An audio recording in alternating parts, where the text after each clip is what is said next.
The real working end of the 2012 prophecy, where we start to have the rubber meet the road, is looking at the solar system and seeing that all the planets are changing the same way as the Earth is changing. The Earth changes are not unique to the Earth.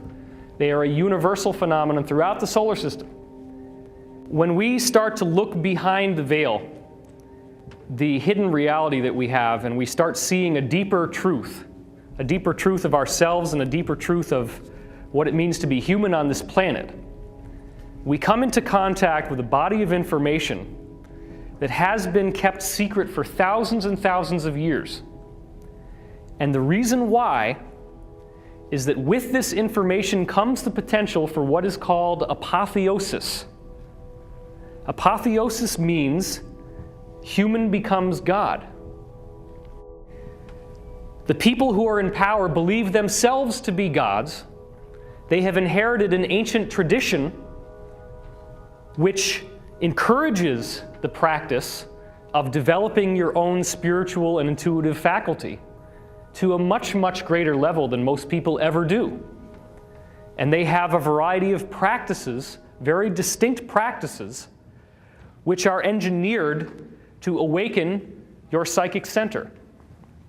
In my previous video, which most of you have seen, 2012 Enigma, I show you visual evidence of the pineal gland symbolism in the pine cone. And I show you that symbolism all over the world, in all different traditions, Babylonian traditions, even in the Vatican.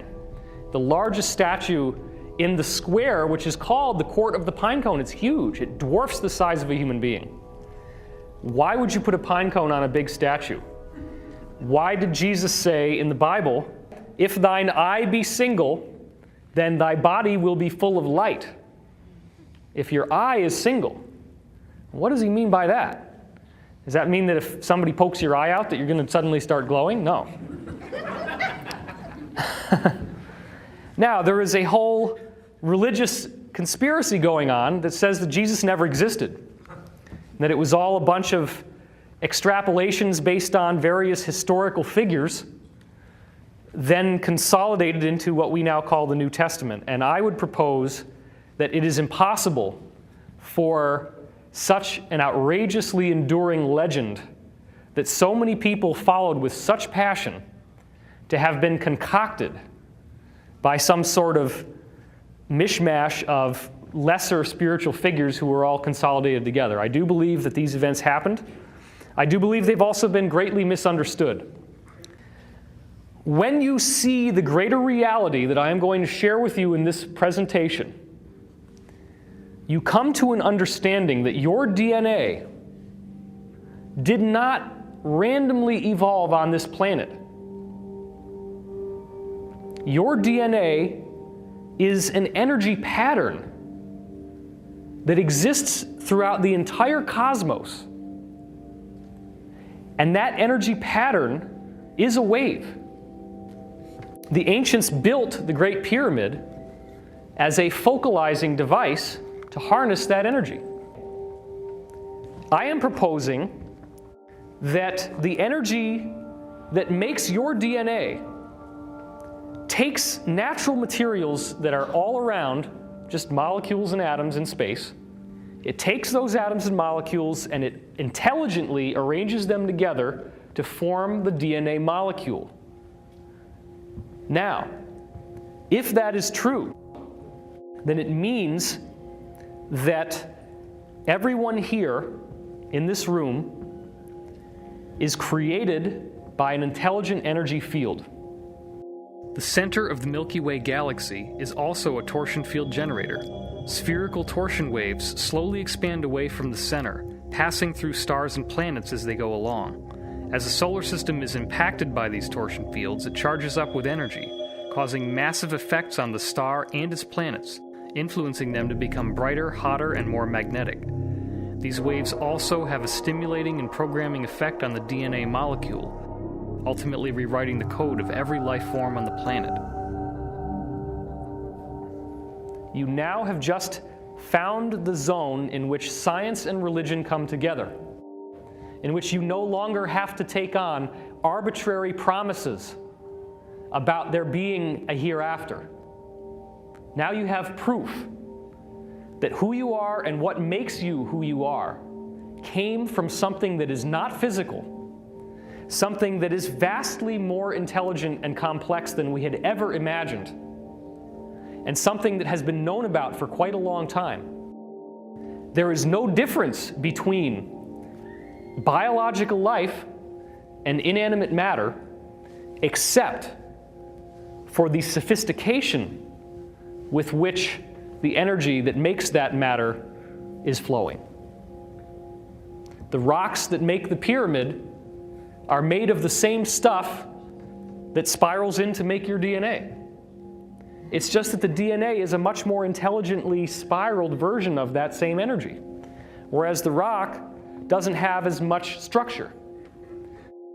But the pyramid uses calcium carbonate, CaCO3. The basic matrix of limestone is quartz. And quartz is a crystal, so it has crystalline properties, which means as you get more and more crystallized in terms of a mineral, you're getting closer and closer to what becomes biological life than you had before. So a crystal is a very important conduit between the world of life as we know it and the world of the inanimate matter as we know it. That's an important point. Because what you have in the Great Pyramid is a device that harnesses this energy by a very simple process. You are going to see evidence in this presentation that demonstrates conclusively that the energy itself that makes physical matter has a fluid-like quality. It behaves as if it were a fluid. And with that fluid-like quality comes all of the basic behaviors that you get with fluids in movement, which would include a funnel. It's a very simple concept. If you have water that's pouring into a funnel, where's the fastest speed in the funnel going to be? Right at the bottom, right? That's where it's spinning the fastest. And the funnel is obviously going to take all that water and it's going to create a current through the funnel. So if every single calcium carbonate crystal inside the Great Pyramid is taking in this fluid-like energy and it's flowing through, now again, the flow is not happening in 3 dimensions of space. It's happening in 3 other dimensions, which is the time field. Okay, that's where things start to get complicated. If you want to find your higher dimensions, you look in time. Einstein assumed time was 1-dimensional. It's not. Time is 3-dimensional. That means you can go forwards, backwards, and sideways in time. And that gives us a really wonderful benefit because that means we can see stuff that hasn't happened yet. We can see potential realities. One of the weirdest aspects of esoteric teaching is the concept that when you see a future event, you are seeing a probable future event. You are not seeing the future. There is a very important difference because anything that you think might be happening in the future doesn't need to happen if you don't want it to happen. There are all these movies coming out about 2012 and about extraterrestrial intelligence, and they're all saying doom and fear and disaster and cataclysm is going to come to the earth. If the universe is powerful enough to create the DNA molecule intelligently from a wave, if there is that much sophistication, as you're going to see here, that life itself is divinely inspired, then why in the world would that same divine force that has intelligently brought us into being spontaneously decide to just have the sun belch off a big fireball and kill the whole planet? It doesn't make any sense. It doesn't make any sense that if there are ETs out there, that they would just be standing by and waiting for the planet to blow up, and that they're not going to do anything. So here's the riddle. If our DNA is intelligently structured by a wave, what does that say about the human body? Is this the only planet that a human body would form?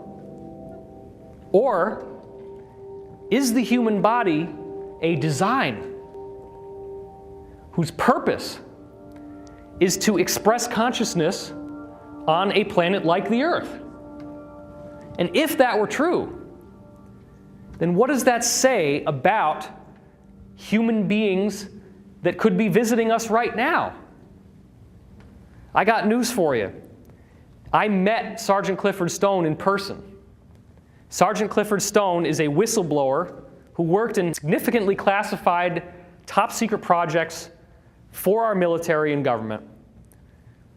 And his job, when he was called away from his normal duties in the military, was to visit sites where UFOs crashed. Now, 80% of the public believes that UFOs exist. It's no longer a myth, and it's no longer something that can be laughed at. It must be taken seriously, because anybody at this point who refuses to believe that UFOs exist is deluding themselves, because there is an overwhelming preponderance of evidence to suggest that they do. If even one photograph is not swamp gas, then we're not alone. Everything that you think you know about what ETs look like from movies is almost entirely a lie. There are no aliens. There are family members that look just like us. In fact, the farthest divergence you ever get from a human form is the typical gray physiology. The big head, the black eyes, the little nose, little mouth, tapered jaw. Nothing like my face. I have no relationship to that face.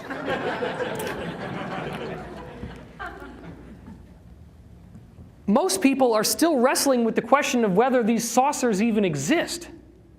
And then if they get to the point that they exist, the simplistic idea would be, well, maybe they come from Mars, or maybe they come from Andromeda Galaxy, or maybe they come from... There is no maybe they come from. That implies one place. What I'm saying is that we have a whole galaxy full of human life that naturally evolves on planets wherever possible. In fact, in the Law of One material that I so often discuss, it says there are 67 million planets with humans like us at this dimensional frequency just in this galaxy. 67 million. How in the world do you tell the public that we are surrounded by human civilizations, most of whom who have ever been able to get to us have technology vastly superior to what we have? Anti-gravity, no problem. Limitless free energy that is clean and doesn't burn anything and doesn't pollute the atmosphere, no problem. It exists everywhere. Our guys in the inside government have had this for at least 50 years. And there is a convergence of discoveries that came from men like Nikola Tesla and John Keely and Townsend Brown that then dovetailed with crashed wreckage from extraterrestrial spacecraft. So look, things are not going to stay the way they are very much longer. The year 2012, if nothing else, represents a bifurcation point, a split between the way that things have been and the way that things are going to be. And if you don't think that there are other humans out there who are willing and able to welcome us into their community, then you're not paying attention. Star Trek apparently was channeled to Gene Roddenberry through a group that he was working with that had started in the 1950s and is part of what we're going to be getting to at the end of this talk. The Star Trek information is very accurate to what actually is known, which is that they do follow a so-called prime directive, and they will not interfere with a given planet's history until that planet is ready. So last year, there was the big hoopla about October 14th, right? Everybody said a 5-mile wide UFO is going to appear in the sky and it's going to hover there for 3 days. Well, first of all, a 5-mile wide UFO would completely kill all the grass over the people who it was hovering from, not to mention it would be so terrifying and the average person wouldn't know anything about it. And if any ETs were to channel that through one person, then that person basically has become a messianic figure. And they don't ever want to give somebody that much leverage. Because what they found in the 1950s was that if they did speak through certain human individuals, here on earth, that their egos would get inflated because now they felt special, they felt different, they felt like they were the anointed teacher. And so we're not allowed to have any one leader. There is not going to be a second coming of Christ.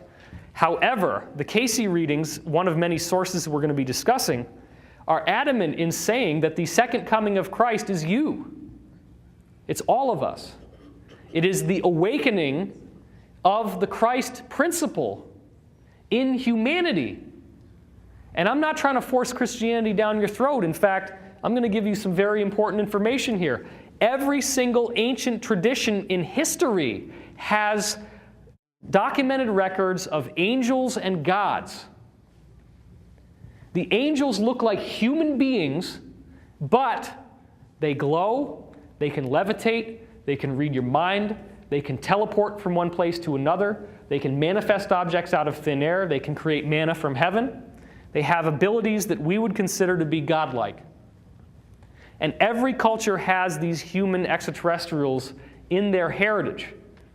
All religions are the truth. All religions are the truth.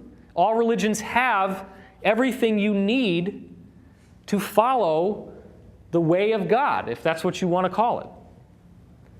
It doesn't have to be, my God is the only God. My God is the only right God. All it means is that you have a particular culture in a particular place in a particular time, and that culture had an enlightened teacher who took the knowledge of the universe and brought it through in his own personal or her own personal way. Because in fact, in ancient Greece, the prophets were not men, they were women. Every woman who was a prophet was named Sibyl. And the most famous Sibyl was the Sibyl of Cumae, spelled C-U-M-A-E. And she had a prophecy that came true regarding the coming of Jesus. In the Greek and in the Roman Empire, the women with the gift of prophecy were known as Sibyls, but none were as well known as the Sibyl of Cumae. She dwelled in a cave with multiple entrances and wrote her prophecies down on oak leaves. In the event that no one came to pick them up, they simply blew away. The Sibylline prophecy is widely respected as one of the harbingers of Jesus' arrival, but that was one of many things. The prophecy book was so accurate that in the Roman government, that was considered the highest treasure they had. There was nothing in the Roman government that was taken on with greater seriousness than the Sibylline prophecy scripture. The Sibylline mystery texts are one of many texts that describe a utopian world that is coming into being. In fact, every ancient mystical and spiritual tradition speaks of a golden age that is coming. And they don't speak about it in a bland, sophomoric fashion. They speak about it in an exciting, invigorating, eye-opening way because of the extent to which they say things will be changed. And you're going to see those prophecies at the end of this talk. The true law is unity, that all is love, all is one, all is light.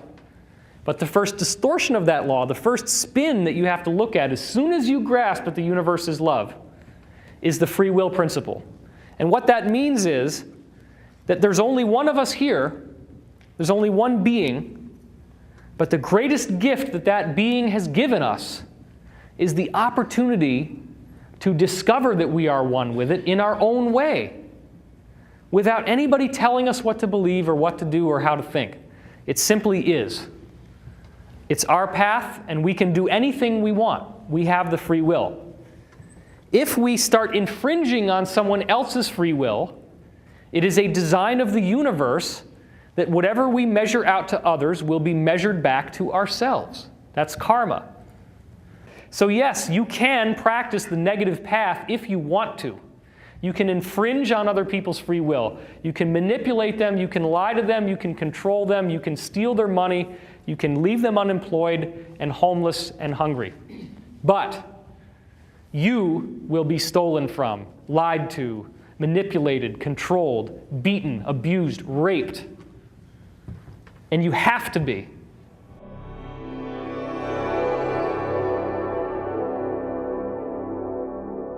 The Mayan calendar is the primary vessel through which we have speculation that the year 2012 might be different than other years. That's the primary vessel that we have. But what I'm about to show you to open up the talk is that the Great Pyramid of Egypt actually has a timeline in it, and that timeline has 2012 as the most important year. Obviously, here's the Great Pyramid. You can see that there are passages inside, and that these passages are much more complex than what's inside all the other pyramids. The outside of the pyramid has a hollowed-in surface, which is very interesting because it could potentially bounce lasers off of it from space. Originally, the pyramid was covered in white limestone casing stones, which were so smoothly polished that it looked like it was pure marble sculpture, reflective marble with a perfectly flat face. This was not an object built by human beings on this planet with the technology that they had available at the time. Not at all. When the Great Pyramid of Giza was first built, it was covered with white limestone that was so highly polished it would shine like a mirror in the daytime. Over thousands of years, the pyramid degraded. The casing stones were dislodged by earthquakes and were eventually hauled off to build mosques in Cairo. The pyramid we know today has a flat top, which makes it a six-sided object. In Egyptian numerology, 6 is the number of imperfection. When the capstone is returned, the pyramid becomes a 5-sided object, which symbolizes divine initiation and the transformation of the world into a golden age. In this photograph, you can actually see that line of how precisely this thing was built, that it actually has that slight indentation going up the side.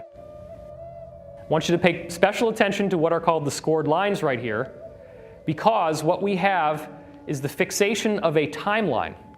The timeline is fixed by an alignment where the pole star for its time, which was Alpha Draconis, shines down through the descending passage into the bottom, at the same time that the Pleiades constellation is directly overhead. The scored lines are where that conjunction is marked, and this conjunction only occurs at 2141 BC. That's the only time that both of those things happen, where the pole star can shine down the tube and the Pleiades are directly overhead. So the message is you start counting at 2141 BC. I'm not going to take the time right now to try to explain to you how the pyramid's timeline works, because it's extremely complicated. But what I will say is that it's all based on numerology. The number 1 equals one thing, the number 2 equals something else. And here's the list of what the different numbers do. Now you can find this list inside Peter Lemaisurier's book, Great Pyramid Decoded.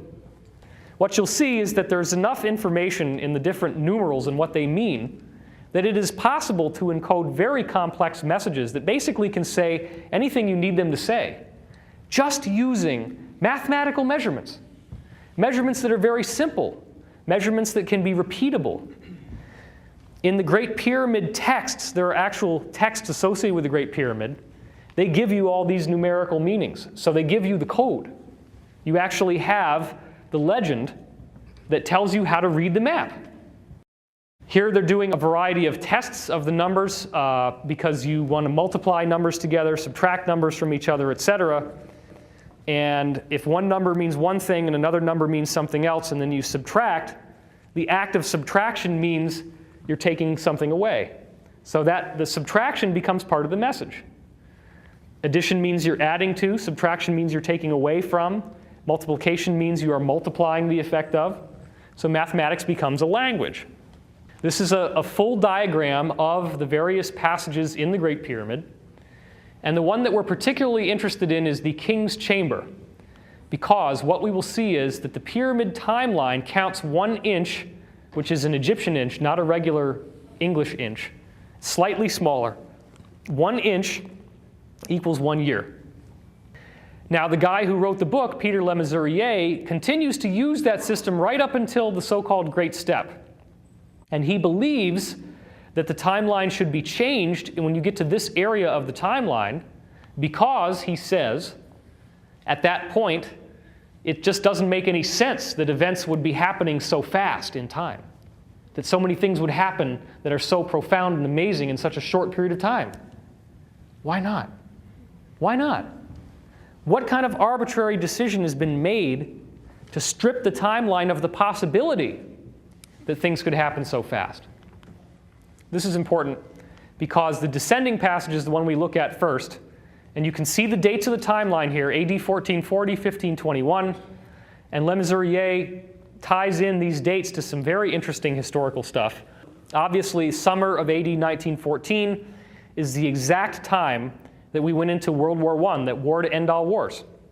At that exact moment, the passageway no longer has a smooth, flat floor. It goes into this area in which the entire floor is what the people that studied the pyramid called unfinished. Because it quite literally is this bumpy, convoluted floor that you can't really walk on without worrying about spraining your ankle. It's not flat anymore. It's all bumpy and weird and distorted. The time that that starts is 1914. And so what you have is you're looking at a prophecy that was put in stone, possibly over 10,000 years ago, if you believe scholars like Graham Hancock and Robert Bauval, who talk about the fact that the Sphinx is weathered with water that couldn't have been done unless it had been there for much longer than we take it credit for. The Great Pyramid, conventional dating is based on these quarry marks that they found in the relieving chambers above the king's chamber. But those quarry marks were painted incorrectly. And they were painted incorrectly using all the mistakes that were in the book that the guy who discovered them had. Isn't that convenient? So, AD 2004 is when the bottom drops out of the world. That also is around the time of Hurricane Katrina. It's around the time that a lot more people started to suddenly wake up. 9/11, I think, is also included in this. I think 9/11 is the immediate precursor to what this pit is. And the pit also just represents the widespread understanding that there is great harm being done in the government and in the world.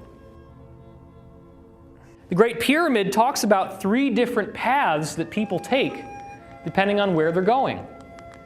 And this is worth looking at. The bottom path here, the subterranean passage, is materialism, the physical path of spiritual death for the masses of humanity.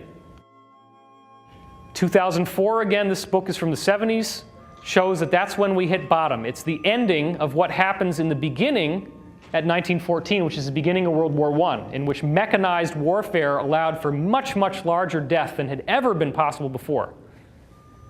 I mean, war was pretty crazy if you think about it before World War I, right? You got a bunch of guys standing there with guns, standing right in front of each other, bang, bang, bang, bang, bang, and everybody's just falling down dead everywhere, right? But once you have an airplane, you can just cowardly go along, drop a big old bomb on somebody, and blow the hell out of them. So what started in World War I came to a conclusion of how bad it can get with the Iraq War in 2004, and this regime that seized power over the most powerful country in the world. The people who built the pyramid, ostensibly 10,000 years ago, knew that George Bush was going to be coming into power. They might not have known who he was. It's funny, right? But it's true. They knew that the overall timeline specified that that's when things were going to hit their worst point. And I also receive intuitive information. I'm one of those people who can channel. Take that for what you will, but it's very interesting that I received prophecies about the Bush administration coming into power before they did, telling me that in the 2000 election debacle between Bush and Gore, that Gore did not have a chance. The exact passage was, the vice president considers this his own authorship, meaning he considers that he can author how this election is going to turn out, calling for vote recounts in Florida and so forth. It's very convenient when your brother happens to be the governor of Florida. Wonder how those recounts are going to go. The vice president considers this his own authorship while not realizing that he is completely naked. He's got no chance of winning the election. The interim period decides the next victor. The interim period is that time between when the election ended and when the Supreme Court elected George, or selected George W. Bush, right? So this is when things really hit the bottom, because that's when he stole an election the second time. But you have a middle path here. If you go up the timeline, you have the physical rebirth for semi-enlightened people, the karmic evolution towards spiritual initiation. So this is the secondary path. The biggest path, the top path, when you go up to the king's chamber, you are now in the path of ascension. You're in the path of the messianic initiative in which you become the fulfillment of the Christ promise and you achieve spiritual escape from materiality, from being human and physical. Now, one of the interesting things the pyramid did is it put these stones in the way, and there are actually other stones that were in this part that were taken out that were made out of limestone, but these are granite, and they're much more solid. And there was a hidden lintel there, which meant that you couldn't even see that these were there. It just looked like the passage only went down. And it wasn't until that lintel fell off while they were setting off explosives in the pyramid to blow the hole into this, that they heard something fall, and that's when they realized there was something else. And they bored a hole through and found this. Because actually this entrance is not in the center of the pyramid. It's 286.1 inches off from the center, and that has a symbolism of the reincarnation of the spiritual messianic role. This whole pyramid is basically designed to tell you that this messianic figure is coming back, which is us. We're all the messianic figure. So the granite plug shows us that we cannot go up this path. Everybody on earth is going to have to go through the path of the dead. And that's why the pyramid is a tomb, because it symbolizes that we are going through that death. So you have to go into the subterranean chamber. You have to hit the pit, or at least see that it's there and not fall into it, before you turn around. This is in your own personal life, the metaphor is. And you have to start crawling back up the subterranean passage, and you get to this point where you can bore a hole through the wall, and then you have this very interesting passageway that's called the forced passage. And what that represents is that you literally have to bore your way through to get up to this point where you can either go into the Queen's chamber, which is the path of organized religion, or the King's chamber, which is the path of true spiritual mastery. So this represents how you dig yourself out of trouble. The well shaft or grotto is the stopover point where you actually get to relax a little bit. And many of us have had to go through that. Another interesting thing you see here is that the year 1945 is very interestingly flagged by this structure, which looks very much like there's some sort of altar associated with it. Now, this is what it looks like from the side. It's actually very stretched out inside the chamber. The chamber has a long length going towards the back wall here. It's actually not so tight as you see here. But 1945 is right in the middle of this little statue arrangement. That's the end of World War II. It's a nice little break. You see that there's two equal pillars here, sort of like World War I and World War II. And that's kind of what it means. So now you have this whole area down here, which means that part of the world, part of the people in the world will continue to go through this suffering as time goes on. They're not going to immediately see what's happening. Once you start going towards the Queen's chamber, you have to climb your way through. This is the entrance to the Queen's chamber right here. If you want to go up into the King's chamber, you have to actually climb up these holes in the side, as you can see here. And this is the lifelike size of it. Now this is the Grand Gallery, as it's called. You're climbing up, and then this is the great step up here. And here's a diagram of them life-size going up. And the point that we're concerned with is right here. This represents, there's three little spots, as you can see from the side here, the grooves. But only one of them actually holds a piece of stone in it. And the stone has a symbol on it. And this symbol is the only symbol in the entire Great Pyramid that's like a little plaque that actually shows you something that means something. Okay? That's the only one. Other than this, which looks suspiciously similar to a pregnant woman's stomach. And that is not an accident. That's what it's meant to look like. It's meant to look like the earth giving birth. This is symbolic of the rainbow or the new sunrise. Guess what year in the timeline this is? 2012. The most important date encoded in symbol in the Great Pyramid, if you count 1 inch equals 1 year, is 2012. And it is encoded in this symbol, which represents the dawning of a new age, the sunrise, the rainbow, the fulfillment of the promise, because the rainbow is the bursting forth of color and light and love and majesty to the world that it had not been in before. The stone symbolizes trials that we have to go through, energetic walls that we have to pass through along the way. Now what I want to point out here here's where he actually talks about this and says, if you don't change the dating from 1 inch per year, the first Messianic Advent, where you just saw the symbol, is 2012. The second is the year 2030. The third is 2057, and the fourth is 2084. Now, what's 84 minus 12? 72. What does 72 mean? Who knows the answer? Bueller? Bueller? There are 72 years that it takes for the Earth to move through 1 degree of the precession of the equinoxes, which is a 25,920-year cycle that represents the end of the age. So it's interesting that if it takes 72 years to go through 1 degree, that the pyramid is describing a 72-year transitional process in which not only is 2012 important, but once we get through 2012, the next date that we're going to look at is 2030. And then we're going to look at 2057. So we're only going to have to wait another, 18 years after 2012 before we get to 2030. That's pretty cool. 2012 is predicted as the year in which whatever the second coming of Christ is supposed to be will happen. Now, isn't it interesting that if you take the Pyramid of the Sun in Teotihuacan and you take the Great Pyramid, that the square footage, the actual perimeter of the pyramid is exactly the same? The Pyramid of the Sun in Mexico, the Great Pyramid in Egypt. You have the Atlantic Ocean separating these cultures, which most people would say are completely different. But they both build pyramids. And they both have a calendar. The Egyptian calendar happens to be a lot more complex to understand because it's this whole timeline thing in a big pyramid. But they both have a calendar that flags the year 2012. Now, do you honestly think that that means we can just blow this thing off and it doesn't mean anything? Now we have the proof that both cultures on both sides of the Atlantic say that 2012 is going to be something spectacular. The people who built the Great Pyramid intended to give us a message. And it takes a solving of a mystery to figure out what the message is. You don't just get the answer spoon-fed to you like a little baby.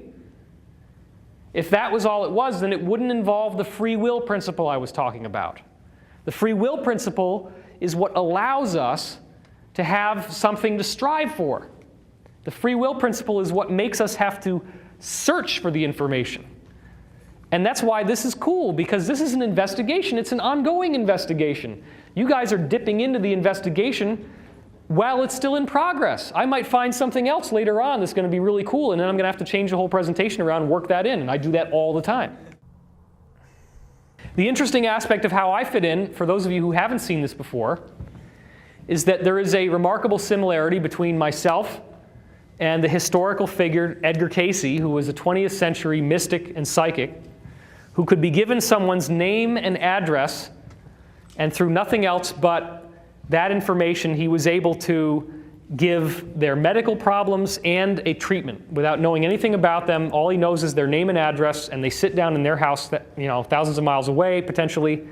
He sits down, he goes into a trance, he starts speaking, he doesn't remember anything that he says, and when he wakes up, the guy who wrote it down says, "Oh my gosh, this is amazing because, we found out that this person has leukemia, and you said they have leukemia in your reading," and this was done over 14,000 times. So what you see here is a comparison between Cayce's astrology on the inside and my astrology on the outside. And what you see here is Sun over Sun, Venus over Venus, Mars over Mars, Moon over Moon. There's all these correlations between the planets. Superficially, they're in the same sign.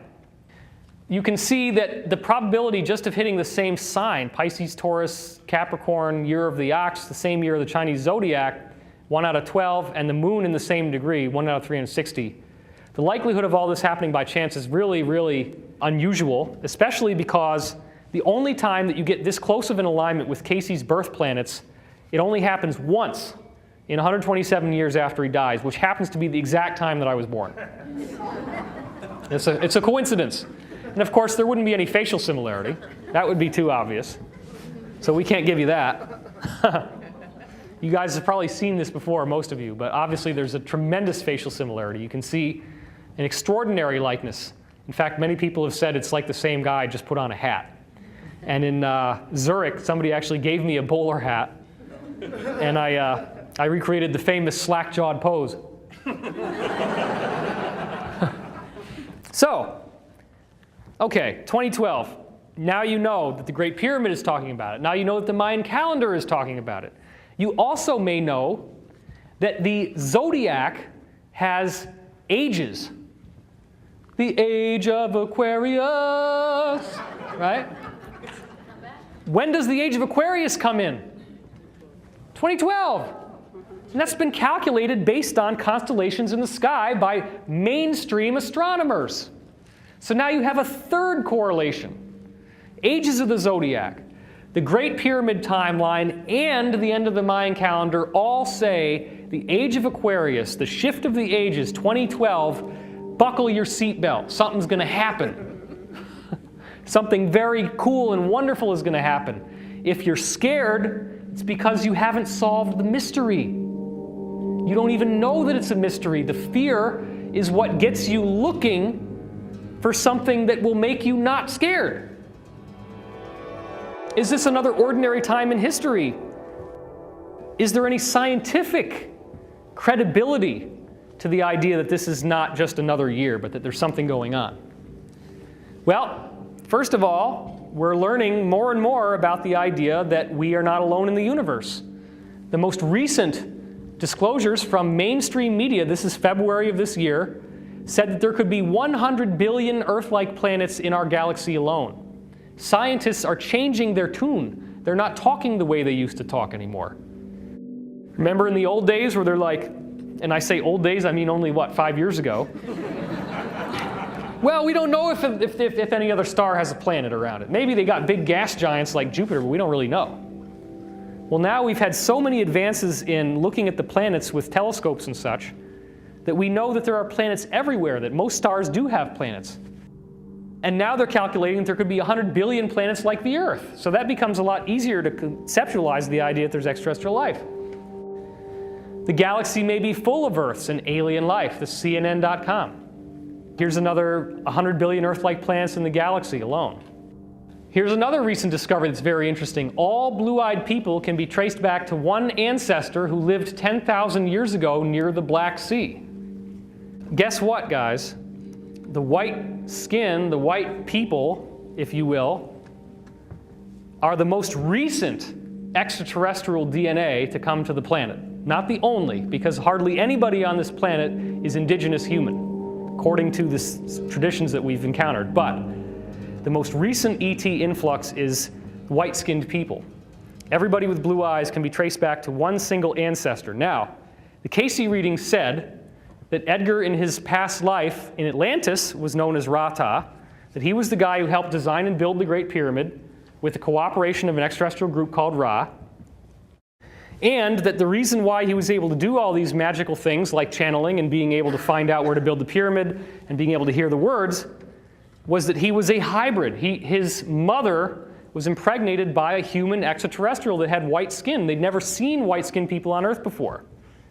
So, Edgar Casey's past life as Ra-Ta, it says in the readings, is very controversial, was the first white man on Earth. And if that was my past life, then that means I'm your daddy. I'm your daddy. Thank you very much.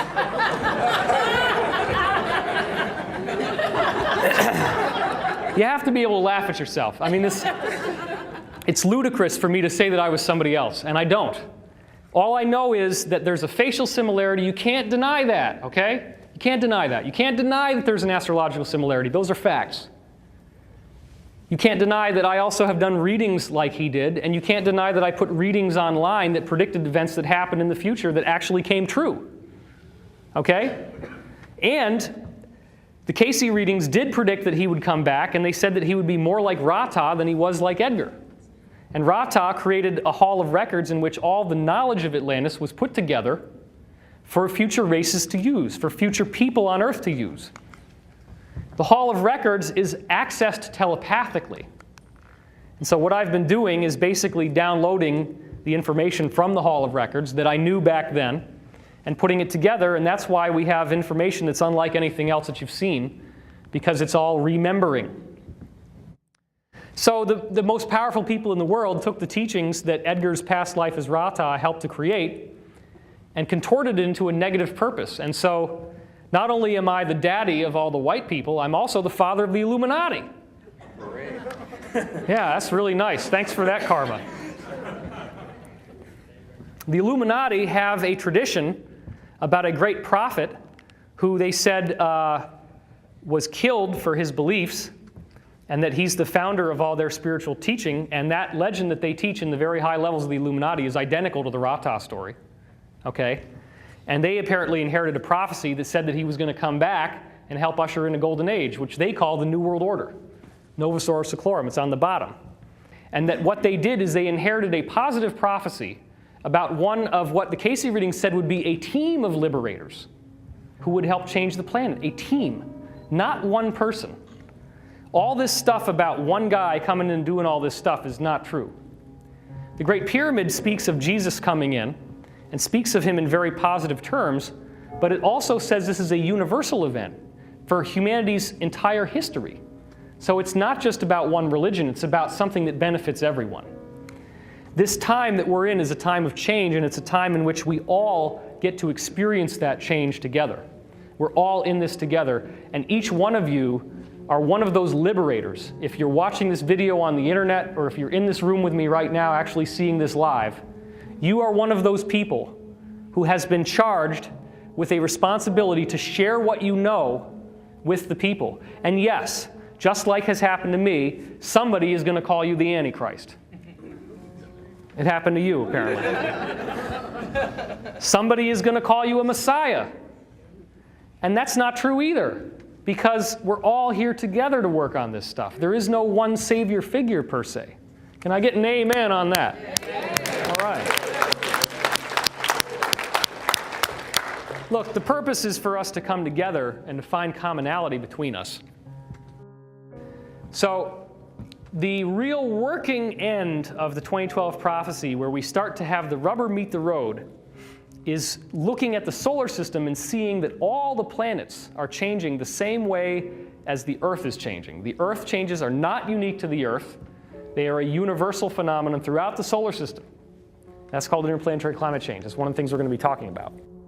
You're also going to see evidence very clear in the fossil record showing that in even intervals of 26 million years, every form of life on Earth spontaneously changes and upgrades from one type of creature to another. The DNA code itself gets rewritten, and I'm going to show you the evidence of how that happens. More recently, another cycle was discovered that's 62 million years in length. This cycle was discovered by Dr. Robert Rode, goes all the way back to the first single-celled organisms in the fossil record, 542 million years ago. 62 million year cycle. Now, what does this mean? What I believe this means is that the center of the galaxy is releasing waves of energy. And the way that you visualize this is think about dropping a rock into a stream or a still pond. You drop that rock into the pond, the surface makes a ripple. It's a circle, and it goes out. These are ripples of energy that slowly travel from the center of the galaxy, and they're structured like layers of an onion. And they're evenly spaced because it's all vibration. It's all harmonics. So as these evenly spaced walls shoot through the solar system, they reprogram the DNA on Earth. And all of the creatures on Earth are spontaneously transformed, as you see in the fossil record here. There's no evidence in many of these cases of cataclysms. There's just suddenly one species and then another one. And there's no transition. You have shellfish, like a clam, and then the skeleton's on the outside and the body's on the inside, and then what happened? That flesh is on the outside, skeleton's on the inside. There's no halfway creature where the flesh is halfway in and halfway out. You go from shellfish to bony fish, bang, just like that. It was spontaneously changed. And there are many, many of these dropped things in the fossil record where you can't see the difference. So, in order to understand 2012 and to make sense of these prophecies, what we really need to do is look back to the past, as we've already started, and get a sense of what was the technology of Atlantis, because I want to present to you the possibility that a technology doesn't necessarily involve machines with electrical circuits and gears and moving parts. A pyramid can be a technology. It can be a technology that operates as a machine just by sitting there, and as I said earlier, acting as a funnel for this fluid-like energy that makes all of matter as we know it. Obviously, you have the pyramid here. This is the second pyramid next to the Great Pyramid of Giza and the Sphinx in front. These are the casing stones, what's left of them on the top, which originally, as I said, were mirror-polished, white limestone. We now have an Atlantis-type city that was found under the ocean on the western tip of Cuba. And this was covered in the media briefly, but then the story was squelched. This is the actual side-scan sonar photographs of what was originally discovered. This was two scientists, Paulina Zalitsky and Paul Weinzweig, who had been given a charter by the Cuban government to conduct side-scan sonar readings of the seafloor around Cuba, hoping to find sunken Spanish galleons with gold on them and treasure. And they promised that they would give the Cuban government a share of the profit. So that seems like a pretty good deal. You just give somebody permission to do these readings, and then lo and behold, if they find something, you get to make money. Now, the problem was that what they found was not treasure. It was much more valuable than just gold coins. It was actually pyramids and sphinxes and roads and buildings. Now, a three-dimensional reconstruction of what you see from the top down here has been built. So what you see here is the ruined platforms of giant buildings that are now a half a mile under the ocean. And we know, based on geology, that these structures could not have been above sea level any time earlier than 10,000 years ago. They're at least 10,000 years old, minimum. We know this is true. This should be the smoking gun of Atlantis. There was a contract made with National Geographic. This was all supposed to be released in the summer of 2003, but it got squelched. It never came out in the open, unfortunately. Here's Paulina Zalitsky in front of inscriptions that she found in the caves in Cuba that are very, very similar to what she saw in the Atlantean ruins that she was looking at with a submersible submarine that has a little camera in it. She actually saw inscriptions just like this. Now, these are the descriptions of those energy fields in the solar system. Remember I was telling you the galaxy gives off these rippling waves of energy and they come through the solar system? Well, the Atlanteans knew about that and they were drawing it. And so what you see is planets here with their ripples on it, and then that's the sun. Or that could be the galaxy. We're not really sure. She also found these inscriptions in the caves of Cuba, which would have just been the highland mountains of Atlantis. And these are identical to inscriptions that were found on the stones underneath the water. Now, this is the closest that she's ever come to actually showing us one of the pyramids. This is from actual footage that was taken from her submarine. It's the only picture that has ever been released to the public showing one of her pyramids. You can look at it up close and get a glimpse of what actually is a blunted top. It does not go in a straight line. Well, there is another example of that, and that's the bent pyramid of Dashur in Egypt. And so what we're seeing is very, very similar structure. Now, this is an enormous, enormous pyramid under the ocean in Cuba. So, anybody that tells you that Atlantis is full of crap, I just gave you photographic proof that it exists. So that argument has been shot. We know for a fact that pyramid could not have been above sea level could not have been above sea level unless it was at least 10,000 years old. At least. Given that information, what the heck did they know and why did they build these things everywhere they possibly could?